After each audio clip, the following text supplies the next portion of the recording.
Welcome back. ये एक कड़वा सच है कि विभिन्न राजनीतिक पार्टियों के बीच मौजूदा मतभेद राष्ट्रहित के लिए घातक सिद्ध हुए हैं। लाख कोशिशों के बावजूद कुछ अहम मुद्दों पर विभिन्न दलों के बीच एक राय कायम हो ही नहीं पाई, जबकि सभी ने इसको जरूरी बताया। वजह शायद अलग अलग सोच, अलग अलग रणनीति और अलग अलग स्वार्थ।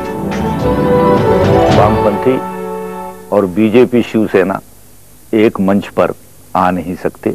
इनके लिए 370 बुनियादी बन जाता है, इनके लिए मंदिर वहीं बनाएंगे ये भी बुनियादी बन जाता है। एक मुद्दा है वैदेशिक नीति, एक मुद्दा है सुरक्षा की नीति और एक मुद्दा है आर्थिक नीति। और जनता के जो बुनियादी सवाल है उनमें वही आर्थिक में आ जाएगा ना, महंगाई से लेकर के रोजगार से लेकर के सारी आर्थिक मुद्दे हैं। मैं समझता हूं कि ये तीनों मुद्दे ऐसे अब हैं कि ये तीनों मुद्दे पार्टी के नहीं होने चाहिए। करेंगे आप कैसे इसको? नहीं हो सकता है, प्रैक्टिकल में तो नहीं हो सकता है। हमें तो पुरानी, जैसे पुराना घर हमें कोई मिलता है तो चूहों ने उसमें बिल बनाए होते हैं, हमें तो बिलों को पाटने में ही अभी बहुत समय लग रहा है। जो पहले नीचे से चूहे लगे हुए थे वो कुतरते गए, बोरियों में से गेहूं खाते गए, चावल खाते गए, जो कुछ रखा था वो सब कुतर करके ले गए। तो अभी तो उन बिलों को पाटने में ही हमें समय लग रहा है। हमारा जिम्मा दूसरों की सरकार चलाने का तो नहीं है। हमारा काम इस देश में एक राजनीतिक, जवाबदार राजनीतिक पार्टी की तरह काम करने का है। पर ये जो अनुभव है ये बता रहा है कि इस देश में गठबंधन की सरकारें सफल नहीं चल सकती। देखिए, हम हमेशा जनादेश का सम्मान करते आए हैं। आज हमने जनादेश का सम्मान किया, इसीलिए तो सरकार नहीं बना रहे हैं।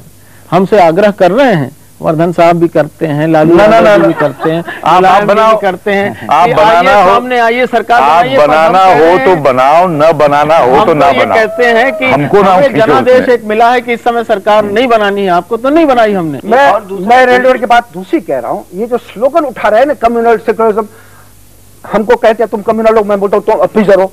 These are words of abuse. को माने कुछ है नहीं इसकी।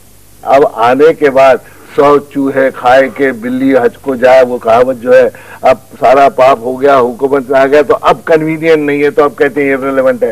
इररिलेवेंट नहीं है जब तक हम उसको जड़ से नहीं हटाते। आज अपीजमेंट के खिलाफ क्या करना चाहिए जो गुजरात में क्रिश्चियन लोगों के साथ किया, या जो वहां मध्य प्रदेश में क्रिश्चियन मिशनरीज के खिलाफ हो रहा है, सुन लीजिए। किसने किया? आप देख लीजिए, लोगों को सारा मालूम है। मैं ये कह रहा हूँ, आज इस देश में बजरंग दल ने ललकार के किया। एग्जैक्टली कह रहे हैं, आप गलत बोल रहे हैं। उन्होंने स्वीकार किया। मध्य प्रदेश में कोई हाथ नहीं है। गुजरात में एजुकेशन हुआ है। आपके प्रेम हमारे हिंदुस्तान में हंगामे हुए, परिषद का खुद प्रेम जिम्मेदारी को अपने ऊपर लेते हैं और आप ये कह रहे हैं कि मध्य प्रदेश में जो हुआ वो सही बात हुई। जो क्रिश्चियन मिशनरीज वहाँ काम कर रहे थे उनके खिलाफ असंतोष था, इसलिए हुआ ये इनके प्रेम जी। अब इन्होंने इनकार किया, पर आदमी किसके थे? कौन होता है? आप कौन होता है? अरे सारे RSS से और इससे जिंदगी भर उभरे हुए। स्मॉल लोकल लीडर से समथिंग तब तक आदमी बोल रहे हैं। आप जो है तथ्यों को गलत ढंग से प्रस्तुत कर रहे हैं। पर हमला तो आपने गुजरात में लड़की के ऊपर गाड़ी आप चढ़ाते हैं वो कोई विषय नहीं है। पश्चिम बंगाल में पीटकर हावड़ा ब्रिज से नीचे गिराते हैं वो विषय नहीं है। अरे वो क्या गलत? पश्चिम बंगाल में हावड़ा ब्रिज से गिराए ही जा रहे हैं और कुछ नहीं हो रहा है। अगर मैं गलत कहता हूं, पर आपके लिए ये बात सामान्य है। परिचर्चा के दौरान कुछ ऐसे भी सवाल उठे जिनके ठोस जवाब देने से या तो हमारे नेता कतराते रहे या फिर जवाब दिया ही नहीं। कोई चीज संभव कैसे करनी हो सकती है कि कौन कहता है कि आकाश में सुराग हो नहीं सकता? एक पत्थर तो तबीयत से उछालो यारो। एक शेर अपना कह दूं कि वो जो वादे से मुकर जाएगा, आसमानों से उतर जाएगा, जख्म चेहरे का हंसेगा उस पर, आईना देख के वो डर जाएगा। इसलिए वादे और दावे जनता की सेवा तक सीमित है, शासन तक सीमित नहीं है कांग्रेस के। इनके जवाब में मैं इनको एक शेर सुना दूं कि तुम उनके वादे का जिक्र उनसे क्या करो गालिब, ये क्या कि तुम कहो तो वो कहीं याद नहीं। मुझे एक शेर याद आ रहा है, यही दुनिया जो बुतखाना बनी जाती है, इसी बुतखाने से कावे की जमी पैदा कर। कम जर्द को साकी जाम न दे, तौहीन न कर मैं खाने की, वो पी लेगा फिर बहकेगा, सामत होगी पैमाने की। संसद में सांसदों की भूमिका पर और नौकरशाही के उत्तरदायित्व पर भी हमने इस कार्यक्रम में चर्चा की, लेकिन हम आपसे चर्चा करेंगे इस पर एक छोटे से ब्रेक के बाद।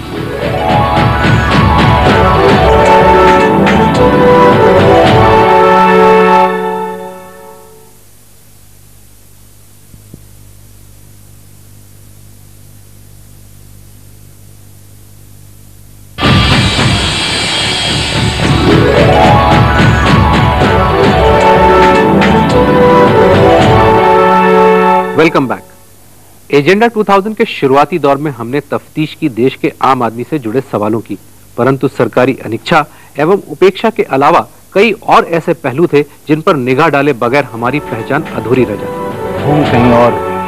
मैं नहीं समझता हूं कि ये 2, 4, 10, 20 सालों में हुआ है, ये तो सदियों का नतीजा है। जिस राष्ट्रपिता को हम आजादी दिलाने वाला मानते हैं और उसने जो कुछ कहा था उसको हमने शुद्ध तिलांजलि दे दी। हमारी सारी शिक्षा, संस्कृति, नीति, आज तक नारा भी सारे विरोधी पार्टियों ने भी आज तक पैदा किया, तो रोजी रोटी कपड़ा दो वरना गद्दी छोड़ दो। शिक्षा, संस्कार, संस्कृति आज नारा तक नहीं बना। माफ कीजिए, मैं छोटे मुंह बड़ी बात करता हूं। हमारी तैयारी जनतांत्रिक यंत्र को संभालने की नहीं थी। हिंदुस्तान में कोई पॉलिटिशियन सरकार नहीं चलाता है, कोई प्रधानमंत्री, कोई मुख्यमंत्री सरदार नहीं चलाता हो एक रिस्पॉन्सिबल आदमी के। सरकार अगर कोई चलाता है तो ब्यूरोक्रेट चलाते हैं हर लेवल पे। हर एक के डबल स्टैंडर्ड्स बन चुके हैं यहाँ। वो करता है उस सिचुएशन में जो उसको सूट करता है। अगर उसको घूस देना सूट करता है तो वो देता है, चाहे मजबूर हो चाहे ना मजबूर हो। नॉन मेरिट को और डिसऑनेस्टी को एक आम आदमी ने देखा है कि रिवॉर्ड मिल रहा है। Criminality started to pay, dishonesty started to thrive. Dishonest means recognize होने लगे, जिसकी वजह से एक नेक, ईमानदार और कैरेक्टर वाला इंसान देखने लगा कि मैं तो पीछे रह गया, बेईमान तो मेरे से आगे निकल गया, क्रिमिनल तो गद्दी संभालने लगा। हम स्वतंत्र देश में पैदा हुए हैं, भारत एक स्वतंत्र देश है। 50 वर्ष की शताब्दी मना रहा है। यहाँ आपको तांडा मिंडा हमेशा लगा रहा है। जो राजनीतिज्ञ अपने हितों के स्वार्थ के लिए संवैधानिक अधिकारों में बदल सकता है, अपने पार्टी को बेनिफिट देने के लिए आपको संविधान को बदल सकता है, और जनहित के लिए आपको एक बिल भी पास नहीं करता, उससे हम अपेक्षा कर सकते हैं। इसी फिर वही बात आ गई ना, जो धार्मिक गुरु आपको अपने शिष्यों को गुलाम बनाने के लिए आपको मेथड बना सकता है। ये बात बाबा की मैं मानता हूं कि इतनी दुरूह न हो जाए कि सच उसके व्यवस्था के रस्सी में कसकर सिसकने लगे या मर जाए। वैचारिक दृष्टि से या किसी और व्यवस्था से बाधा केवल उसी को जाता है जिसको सड़क पर चलने के नियम नहीं मालूम है। पिछले 20 सालों से संसद की गरिमा को बहुत ठेस पहुंची है। आपने एजेंडा 2000 कहा है, तो स्वाभाविक है कि इसमें हम आशा करेंगे ऐसे मुद्दे के ऊपर चर्चा होगी तो देश की गरिमा बढ़ेगी। बुद्धिजीवी वर्ग के मन में राजनीति के लिए हमेशा से एक अजीब सा कंटेम्प्ट और अरुचि रही है। शायद इसका कारण ये हो सकता है कि उनको जीवन में इतनी सिक्योरिटी है और वो अपने ही कोकून में इतने आराम से हैं कि पॉलिटिक्स का जो रफ एंड टम्बल है, जो यहाँ की कठिन परिस्थितियां हैं, उसमें वो उस झंझावात में क्यों उतरे, शायद ऐसा सोचते हो। शानदार गाड़ियां हो, आपके पास तमाम पावर हो, जी नहीं, 40,000 रुपए हो, आलोक जी फ्री ट्रैवल करते हो, आलोक ये जी, सब मैं ये भी कहूंगी कि कठिन जेठ की दोपहरी हो और आप पैदल चले जा रहे हैं गांव में, ये भी होता है। मैं रीटा जी से सहमत हूँ कि बुद्धिजीवियों का जो कंटेम्प्ट है पॉलिटिक्स की तरफ, वो आज नहीं रही है। जब तक मध्य वर्ग के लोग, पढ़े लिखे लोग, बुद्धिजीवी लोग ये सैक्रिफाइस, ये भावना नहीं आए कि हमें कुछ सैक्रिफाइस करना है और पॉलिटिक्स एक रिस्क है, इट्स अ रिस्की वेंचर। ये सत्य है, आज के भारत का तथ्य है कि आज नेताओं पर, राजनीति में जो लोग हैं उन पर जनता का विश्वास, जनता की आस्था, जनता की श्रद्धा समाप्त हो गई। 25 नवंबर को 4 राज्यों में हुए विधानसभा चुनावों पर भी हमने दर्शकों के अनुरोध पर विशेष कार्यक्रम बनाया। शिक्षा, स्वास्थ्य, hospitals, proper equipment, proper medicine, और जो वर्ल्ड हेल्थ ऑर्गेनाइजेशन ने 5 बेड पर 1000 लोगों का है, वो सबसे पहली प्रायोरिटी होगी। We will give you a governance, a government which can govern, not which government which can make a mess of it. अधिक से अधिक सबसे पहला काम है शिक्षा। प्रत्येक व्यक्ति तक शिक्षा पहुंचनी चाहिए, चाहे इस स्तर पर हो।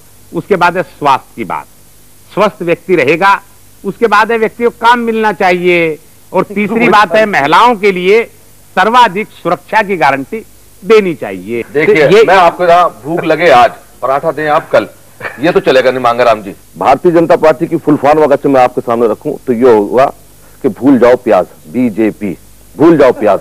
भारतीय जनता पार्टी जो कहती है वो करती। लेकिन 90 में भारतीय जनता पार्टी ने कर्जा माफी जैसे जो वादे किए थे और अन्य वादे किए थे, उन्होंने 50% भी वादे पूरे मैं इसमें बीच में कहना चाहूंगा कि भारतीय जनता पार्टी ने जो कहा वो किया। सीधी सी बात करना चाहते हैं, क्या 8 से 10 घंटे किसान को बिजली दी गई?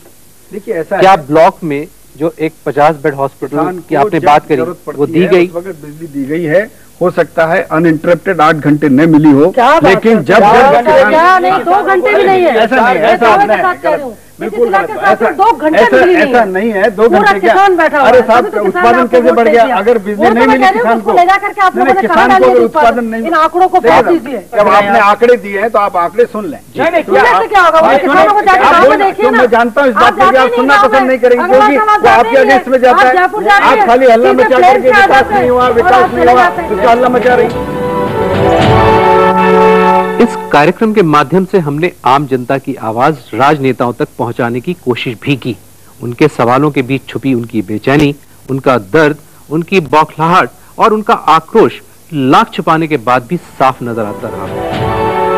जहाँ तक एक नेता किसी भी पार्टी का इलाज कराने अमेरिका जाता है और लाखों रुपए हमारे खर्च करके आता है हिंदुस्तान की जनता के, उसका जवाब तो हिंदुस्तान की जनता को देना चाहिए या उसकी सूचना देनी चाहिए कि नहीं? बिल्कुल देना चाहिए। तो नहीं देते आप लोग। कुमार मंगलम जी, आपने अभी थोड़ी देर पहले आम आदमी की बात की थी। आम आदमी वो आदमी जिसको आप लोग ये कहते हैं कि हम तुम्हें मुफ्त बिजली दे रहे हैं, लेकिन उसको बिजली मिलती ही नहीं है। तो मेरा सिर्फ एक सीधा सा सवाल है आप सभी से, आपसे भी और सालवे जी से भी और मौला जी से भी, कि उस आदमी के पास आप कितनी सदियों में बिजली पहुंचा सकते हैं? जोगी साहब, जब भी गठबंधन की सरकार गिरी है उसके केंद्र में आप ही रहे हैं, क्या आप स्थायित्व नहीं चाहते दूसरी सरकारों से? देश की जनता बार बार चुनाव नहीं चाहती। हम इतने अमीर नहीं हैं और दिमागी तौर पे भी हम आपको बार बार झेलने के लिए तैयार नहीं है। इसलिए ये 2000 जो लिखा हुआ है, कम से कम आज इस कार्यक्रम के माध्यम से तीनों बैठे हैं आप लोग इस संसद के कर्णधार, और ये बता दीजिए कि इससे पहले चुनाव नहीं होने। हमें लगातार आपके ढेर सारे उत्साहवर्धक पत्र भी मिलते रहे हैं। हमारी कोशिश रही है कि हम अपने कार्यक्रम को आपके सुझावों के मुताबिक बनाएं।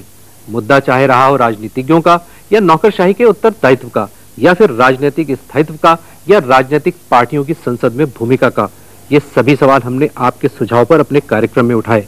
एजेंडा 2000 के बारे में दर्शकों की कुछ प्रतिक्रियाएं। The program of Agenda 2000 under the GTV is a very interesting and informative program. It is highly beneficial for those who want to become up to date in the current matters, and many of the issues which are discussed are equally interesting. Agenda 2000 programme जो आपका है वो काफी ठीक है वैसे, तो इसमें जो है आप लोगों की समस्याओं का और दूसरी चीजों का ध्यान आकर्षित करवाकर और सबका ध्यान पूरे राष्ट्रीय स्तर पर आप आकर्षित कराते हो। अच्छा प्रोग्राम है। एजेंडा 2000 बहुत अच्छा लगता है। अभी चुनाव के समय जो आपका आया था, असेंबली चुनाव में जो मुद्दे उठाए गए थे वो हमें बहुत अच्छे लगे। एजेंडा 2000 काफी प्रभावी कार्यक्रम है और काफी एजुकेटिव है। लोगों को ज्वलंत समस्याओं पर पक्ष और विपक्ष सभी तरह के पक्षों के विचार जानने का और उसके समाधान का भी और अवसर मिलता है।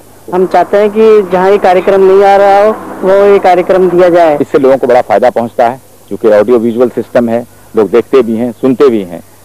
तो टीवी के माध्यम से आप बहुत बड़ा काम कर रहे हैं और ऐसे टॉपिक्स जो बहुत ही करंट हैं, ऐसे प्रॉब्लम्स जो बहुत ही करंट हैं, उन पर इनके विचार को सुनने के बाद लोग सोचने पर मजबूर होते हैं और उनके चिंतन को भी एक दिशा मिलती है और लोग उत्तेजित होकर एक स्टिमुलस के नाते अपनी कुछ प्रतिक्रियाएं देते हैं और लोग आपस में बातचीत करते हैं। इसलिए प्रोग्राम आपका बड़ा सफल है। मैं सिर्फ इतना ही कहूँगा।